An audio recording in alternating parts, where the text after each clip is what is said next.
প্রিয় দর্শক, জানিয়ে দেব আমাদের হাতে থাকা সর্বশেষ আপডেট আন্তর্জাতিক বাংলা খবর। চ্যানেলটি সাবস্ক্রাইব করে আমাদের সাথেই থাকুন। ইরানে এবার পরমাণু বিজ্ঞানীর ফাঁসি কার্যকর। ইসরায়েলের হয়ে গুপ্তচর বৃত্তির অভিযোগে এক ব্যক্তির মৃত্যুদণ্ড কার্যকর করা হয়েছে।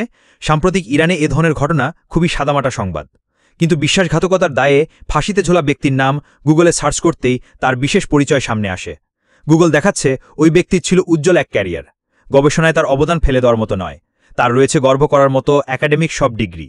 ইরানের পারমাণবিক শক্তি অর্জনে তিনি দিনরাত পরিশ্রম করে যাচ্ছিলেন।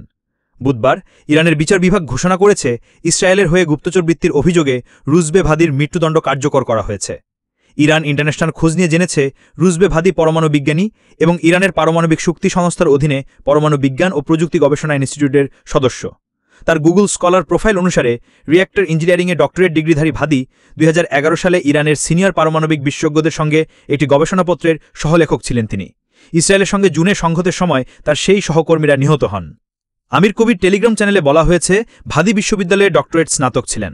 তিনি 12 দিনের যুদ্ধের সময় নিহত দুই বিশিষ্ট পারমাণবিক বিশেষজ্ঞ আব্দুল হামিদ মিনুচেহার এবং আহমেদ জোলফাগারির সঙ্গে একটি গবেষণাপত্রে সহলেখক ছিলেন। বিচার বিভাগ বলেছে, ভাদিকে আক্রমণে নিহত একজন শিক্ষকের সম্পর্কে গোপন তথ্য মোসাদের কাছে হস্তান্তরের জন্য দোষী সাব্যস্ত করা হয়েছে। সরকারি মাধ্যম মিজান জানিয়েছে, ভাদি জেনে শুনে এবং ইচ্ছাকৃতভাবে মোসাদের গোয়েন্দা সংস্থার সঙ্গে সহযোগিতা করেছিলেন। কর্মকর্তারা অভিযোগ করেছেন, তাকে অনলাইনে নিয়োগ করা হয়েছিল। চূড়ান্ত নিয়োগের আগে একজন মোসাদের কর্মকর্তা তাকে যাচাই করেছিলেন। পরে কেভিন নামে পরিচিত একজন হ্যান্ডলারের কাছে তার দায়িত্ব দেওয়া হয়েছিল। বিচার বিভাগের মতে, ভাদিকে মূল্যায়নের পর মোসাদ নির্ধারণ করে যে কর্মক্ষেত্রে এবং অ্যাক্সেসের স্তর তাকে একজন উচ্চ মূল্যবান উৎস হতে পারে। এরপর তাকে মোসাদের টপ বিভাগগুলোর মধ্যে একটির সঙ্গে পরিচয় করিয়ে দেওয়া হয়েছিল। তার অনুরোধে প্রতি মিশনের পুরস্কার ব্যবস্থার পরিবর্তে তাকে প্রতি মাসে একটি ক্রিপ্টোকারেন্সি ওয়ালেটের মাধ্যমে অর্থ প্রদান করা হতো। মামলার নথিকে বলা হয়েছে, নিরাপদ যোগাযোগ স্থাপনের জন্য একটি ডেডিকেটেড ফোন, ল্যাপটপ এবং 2টি ফ্ল্যাশ ড্রাইভ কিনতে ভাদিকে নির্দেশ দেওয়া হয়েছিল। এরপর তাকে প্রযুক্তিগত প্রশিক্ষণ দেওয়া হয়। সফল প্রশিক্ষণ শেষে তাকে সংবেদনশীল শ্রেণীবদ্ধ তথ্য সংগ্রহ এবং প্রেরণের দায়িত্ব দেওয়া হয়েছিল। এদিকে 5 মাসে গাজা দখলের পরিকল্পনা নেতানিয়াহুর।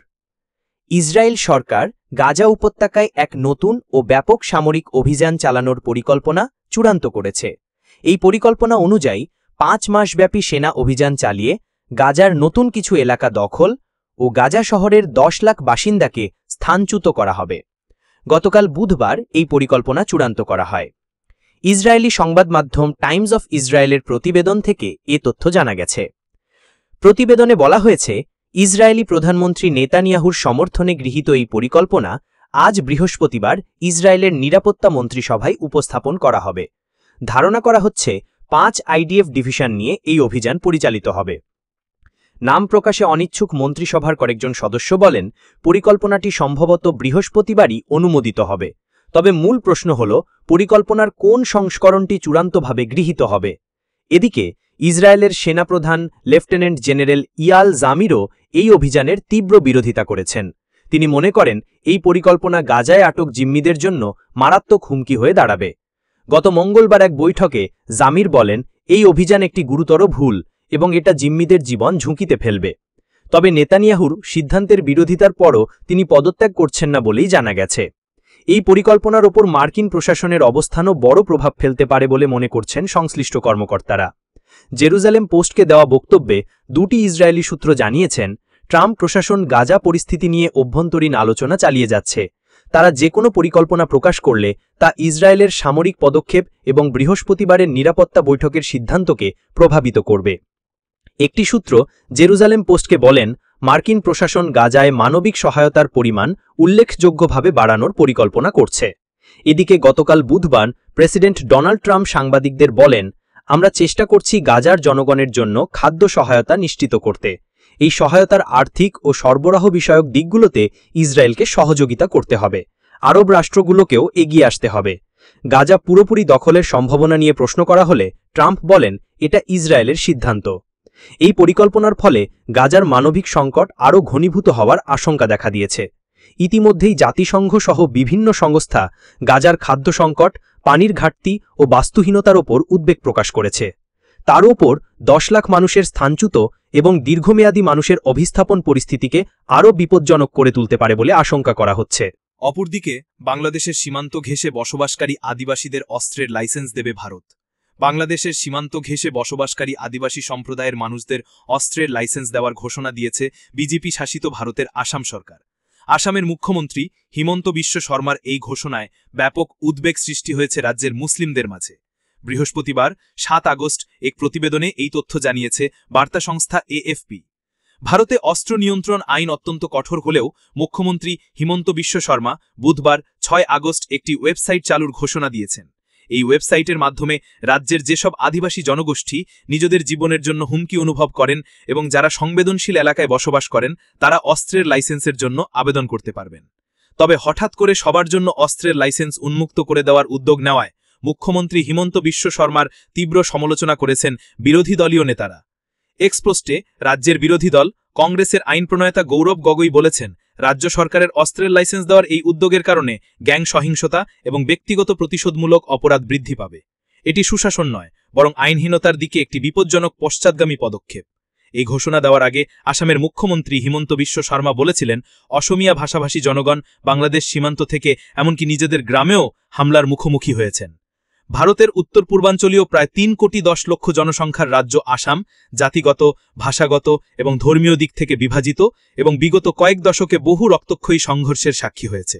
২০১১ সালের সর্বশেষ জাতীয় আদমশুমারি অনুযায়ী এই রাজ্যের প্রায় ৩৫% মানুষ মুসলিম, যাদের বেশিরভাগই বাংলাভাষী, বাকিরা হিন্দু ধর্মাবলম্বী।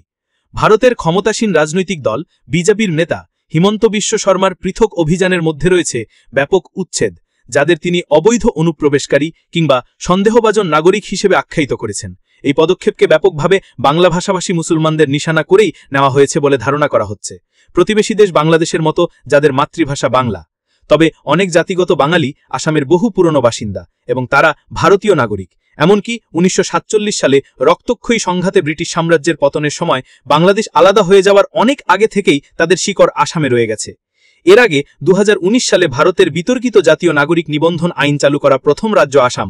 নাগরিকত্ব যাচাইয়ের এই প্রক্রিয়া রাজ্যে চালু করার পর প্রায় ২ কোটি মানুষ নাগরিকত্বর তালিকা থেকে বাদ পড়েন, যাদের বেশিরভাগই মুসলমান। সবশেষ জানিয়ে দেব, সবচেয়ে খারাপ মাকে বিশাল অঙ্কের ক্ষতিপূরণ দেবে অস্ট্রেলিয়া। এক সময় যিনি ছিলেন অস্ট্রেলিয়ার সবচেয়ে খারাপ মা বলে পরিচিত, তিনি এখন গণ্য হচ্ছেন দেশটির ইতিহাসের অন্যতম বড় বিচারিক ভুলের শিকার হিসেবে। ক্যাথলিন ফোলবিককে ২০ বছর ভুলভাবে কারাবন্দী রাখার জন্য তাকে ২০ লাখ অস্ট্রেলিয়ান ডলার, বাংলাদেশি মুদ্রায় প্রায় ১৫,৬০,০০,০০০ টাকা ক্ষতিপূরণ দিতে চেয়েছে সরকার। ২০০৩ সালে তার ৪ শিশু সন্তানের মৃত্যুর জন্য দোষী সাব্যস্ত করা হয়েছিল ক্যাথলিন ফোলবিককে। তবে ২০২৩ সালে একটি বিচারিক পর্যালোচনায় দেখা যায় শিশুগুলোর মৃত্যু সম্ভবত এক বিরল জিনগত সমস্যার কারণে হয়েছে। আইনি বিশেষজ্ঞদের ধারণা ছিল ৫৮ বছর বয়সী ফোলবিক অস্ট্রেলিয়ার ইতিহাসে সবচেয়ে বড় ক্ষতিপূরণের একটি পেতে পারেন, যা $১ কোটি বেশি হতে পারে। তবে ফোলবিগের আইনজীবী বৃহস্পতিবার জানান, সরকার তাকে মাত্র $২০ লাখ ক্ষতিপূরণ দিতে চেয়েছে, যা তিনি গভীরভাবে অবিচারপূর্ণ ও অনৈতিক বলে বর্ণনা করেন। আইনজীবী রানী রেগো এক বিবৃতিতে বলেন, এই পরিমাণ ক্ষতিপূরণ একটি নৈতিক অপমান, এটি অত্যন্ত অপ্রতুল ও নীতিগতভাবে অগ্রহণযোগ্য। বিচার ব্যবস্থা আবারও ক্যাথলিন ফোলবিককে ব্যর্থ করেছে। নিউ সাউথ ওয়েলসের অ্যাটর্নি জেনারেল মাইকেল ড্যানিশ বিবৃতিতে জানান, ফোলবিগের আবেদন পুঙ্খানুপুঙ্খ ও বিস্তৃতভাবে বিবেচনার পরই এই সিদ্ধান্ত নেওয়া হয়েছে। তবে ফোলবিগের অনুরোধে সিদ্ধান্তের বিস্তারিত প্রকাশ করেনি সরকার। ফোলবিগের ৪ শিশু সন্তান কেলেব, প্যাট্রিক, সারা ও লরা ১৯৮৯ থেকে ১৯৯৯ সালের মধ্যে মাত্র ১৯ দিন থেকে ১৮ মাস বয়সে মারা যায়। প্রসিকিউটররা দাবি করেন তিনি তাদের শ্বাসরোধ করে হত্যা করেছেন। তার ডায়েরির কিছু অংশকে ব্যবহার করে তাকে একটি অস্থির, রাগপ্রবণ মা হিসেবে চিত্রিত করা হয়। ২০০৩ সালে তাকে সারা, প্যাট্রিক ও লরার হত্যার দায়ে ও কেলেবের মৃত্যুর জন্য অসতর্কতাজনিত হত্যার দায়ে দোষী সাব্যস্ত করে ৪০ বছরের কারাদণ্ড দেওয়া হয়, যা আপিলের পর কমিয়ে ৩০ বছর করা হয়। ফোলবিক সবসময় নিজেকে নির্দোষ দাবি করে আসছিলেন। ২০২৩ সালে একটি ঐতিহাসিক তদন্তে জানা যায়, অত্যন্ত বিরল জিনগত মিউটেশনের কারণে শিশুদের প্রাকৃতিক মৃত্যুও হয়ে থাকতে পারে। আইনজীবী রেগো বলেন, ফোলবিক যে দীর্ঘ ২০ বছর বন্দী ছিলেন এবং যে মানসিক যন্ত্রণা সহ্য করেছেন, ক্ষতিপূরণ সেই অনুযায়ী হয়নি। তিনি বলেন, লিন্ডি চেম্বারলিনের বেলায় ১৯৯৪ সালে তাকে নির্দোষ প্রমাণিত হওয়ার পর ৩ বছরের কারাভোগের জন্য $১৭ লাখ ক্ষতিপূরণ দেওয়া হয়েছিল। অথচ ক্যাথলিন ফোলবিক ২০ বছর জেলে ছিলেন, আর তাকে দেওয়া হচ্ছে মাত্র $২০ লাখ। ফোলবিক মুক্তি পাওয়ার পর ফরেন্সিক অপরাধ বিশেষজ্ঞ জ্যান্থি ম্যালেট বলেছিলেন, যদি ক্ষতিপূরণের অনুদান $১ কোটি উপরে যায় আমি অবাক হব না। নিউ সাউথ ওয়েলসের বিশ্ববিদ্যালয়ের অধ্যাপক গ্যারি এডমন্ডো বলেন, ফোলবিগের ক্ষতিপূরণ অস্ট্রেলিয়ার ইতিহাসে সবচেয়ে বেশি হতে বাধ্য। স্থানীয় সংবাদ মাধ্যমগুলো জানিয়েছে ক্ষতিপূরণের অঙ্ক 2 কোটির কাছাকাছিও হতে পারে।